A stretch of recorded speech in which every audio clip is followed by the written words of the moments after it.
Bismillahirrahmanirrahim. Assalamualaikum warahmatullahi wabarakatuh dan salam sejahtera.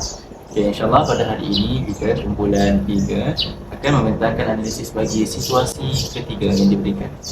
Ayat yang kita terima ialah saya tak setuju dengan tulisan singkatan SY dan menggunakan pangkah sebagai tidak dan menulis dengan singkatan DGN. Secara umum, ayat ini sering digunakan dalam komunikasi tidak formal seperti mesej ringkas atau media sosial.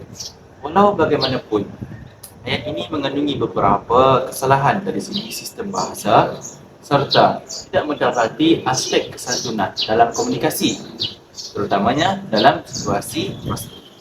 Oleh itu, dalam perbincangan ini, kita akan mengenal pasti kesalahan yang terdapat dalam ayat ini, menjelaskan jenis kesalahan serta mencadangkan pembetulan ayat agar menjadi lebih sopan dan sesuai digunakan. Baiklah, terima kasih Fitri di atas penerangan tersebut. Jadi di sini saya akan menguraikan sedikit kesalahan dalam ayat ini. Pertama, ayat ini menggunakan singkatan seperti SY bagi merujuk saya dan at bagi merujuk perkataan tidak. Dan akhir sekali DGN bagi merujuk perkataan dengan yang tidak sesuai digunakan dalam komunikasi rasmi.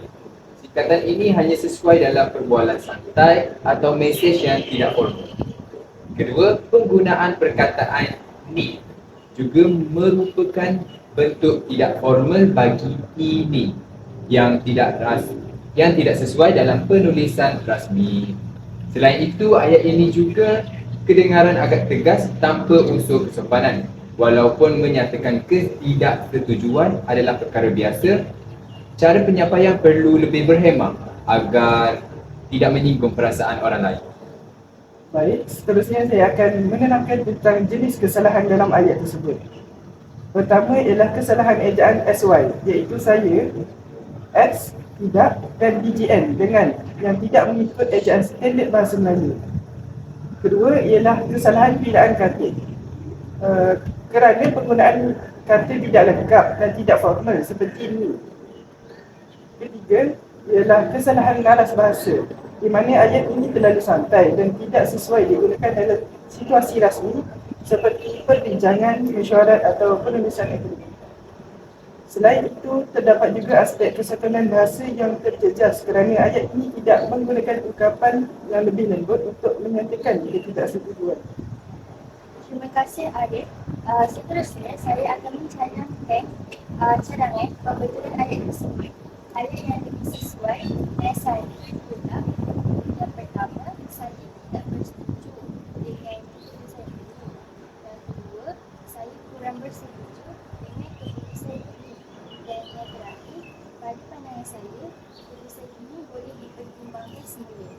Dalam ayat-ayat ini, terdapat lihat penggunaan ejaan penuh seperti saya, SAYA, yang kedua tidak, DIDAK dan dengan DENGAN.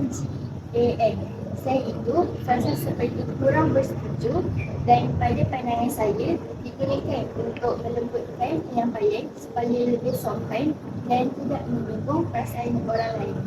Terima kasih Arif. Sebagai kesimpulan, ayat saya tak setuju dengan keputusan ini mengandungi kesalahan dari segi ejaan, penggunaan kata dan daras bahasa. Penggunaan singkatan serta bahasa tidak formal menjadikan ayat ini kurang sesuai dalam konteks rasmi. Di samping itu, aspek kesantunan juga perlu dititik beratkan, terutamanya apabila menyatakan ketidaksetujuan. Penggunaan bahasa yang lebih lembut dan tersusun dapat membantu mengekalkan hubungan yang baik serta mengelakkan salah faham dalam komunikasi. Oleh itu, kita perlulah sentiasa peka dalam memilih kata dan membina ayat agar komunikasi kita lebih berkesan dan beradab. Saya rasa itu sahaja perbincangan kita pada hari ini. Sekian, terima kasih. Terima kasih.